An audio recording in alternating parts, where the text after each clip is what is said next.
Magandang araw mga bata! Welcome sa ating YouTube channel. Ngayong araw nito, ating pag-aaralan ang science. Handa na ba kayo? Simulan na natin. Bago ang lahat, naranasan mo na bang maganda ang sikat ng araw, tapos ay bigla na lang didilim ang kalangitan at bubuhos ang ulan?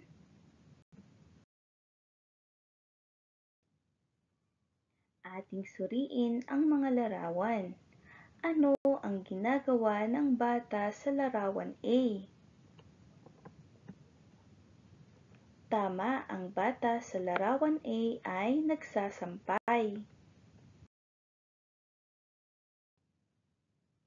Sa iyong palagay, anong uri ng panahon ang mabilis makatutuyo ng sinampay na damit?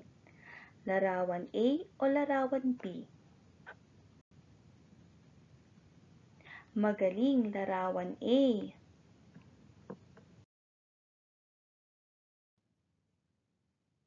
Bakit kaya? Ano ang ginagawa ng bata sa larawan B? Tama, ang bata sa larawan B ay kumukuha na ng sinampay. Sa iyong palagay, bakit naglilikom o kumukuha ng sinampay na damit ang bata sa larawan B? Mahusay, dahil umuulan na. Ngayon mga bata, ano ang napansin niyo sa panahon makalipas ang ilang oras? Tama, nagbago ang panahon makalipas ang ilang oras. Noong 11 o'clock ng umaga, maaraw pa.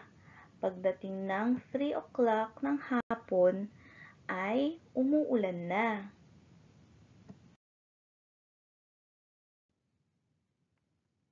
Maaaring naranasan mo na rin ang biglang pabago-bago ng panahon sa loob ng maghapon o magdamag. Sa araling ito, pag-aaralan natin ang iba't ibang uri ng panahon at ang mga elementong nakakaapekto sa pagbabago ng panahon sa bawat oras o araw. Ano nga ba ang panahon? Ang panahon ay pansamantalang lagay ng atmosfera sa isang lugar na maaaring magbago bawat oras. Pinapakita nito ang kalagayan ng isang lugar na maaraw, maulap, maulan, mahangin o bumabagyo. Kaya mo bang tukuyin ang iba't ibang uri ng panahon? Ating alamin. Ngayon mga bata, ating alamin ang 5 iba't ibang uri ng panahon. Una ay ang maaraw. Ito ay uri ng panahon na nagpapakita ng mataas na sikat ng araw. Ang panahon na ito ay may kainitan. Ito ang magandang panahon upang magpatuyo ng nilabhang damit. Ikalawa ay maulap. Ito ay lagay ng panahon na kung saan makikita natin ang kumpol ng mga ulap sa kalangitan. Ito ang magandang panahon para sa paglalaro o pamamasyal sa parke. Ang pangatlo ay maulan. Ito naman ay panahon na makulimlim ang langit. Nararanasan natin ang pagbagsak o pagpatak ng tubig mula sa ulap. Ito rin ang tamang panahon ng pagtatanim ng mga magsasaka.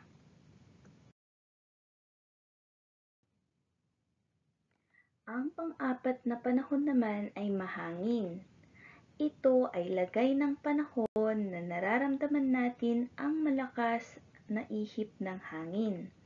maganda ang panahong ito para magpalipad ng saranggola. At ang panglima at siya ring panghuli ay bumabagyo. Ito ang uri ng panahon na nagpapakita ng malakas na ihip ng hangin, malalaki at malalakas na patak ng ulan. Kapag sobra ang dalang ulan, nagdudulot ito ng landslide o pagguho ng lupa at pagbaha naman sa mababang lugar. Ngayon mga bata, ano na ulit ang 5 iba't ibang uri ng panahon? Maaraw, maulap, mahangin, maulan at bumabagyo. Tama. Ngayon, dumako na tayo sa isang pagsasanay. Handa na ba kayo? Simulan na natin. Para sa unang pagsasanay, tukuyin ang uri ng panahon na ipinapakita sa larawan. Handa na ba kayo? Ano kayang panahon ito? Tama, ito ay maulan. Ito kaya? Mahusay, ito ay maaraw.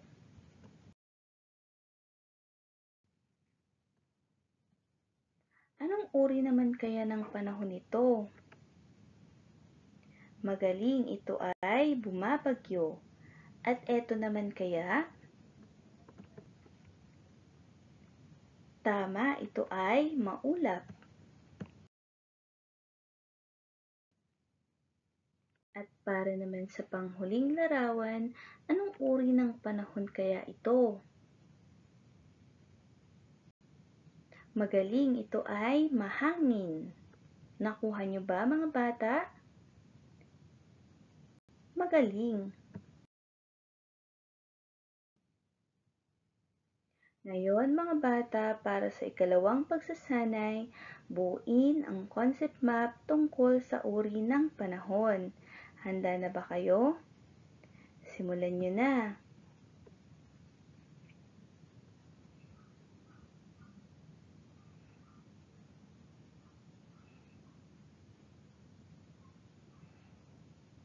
Sige, ngayon naman, ating sagutan. Ang 5 uri ng panahon ay: una, maaraw, maulap, mahangin, maulan at bumabagyo. Nakuha niyo ba? Magaling kung ganon. Ayan mga bata, sana ay marami kayong natutunan ngayong araw na ito tungkol sa iba't ibang uri ng panahon.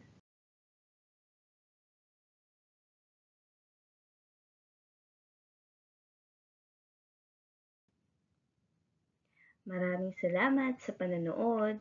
Muli, ako si Teacher JM at please subscribe sa ating YouTube channel. Paki-like, comment, and share na rin. Maraming salamat!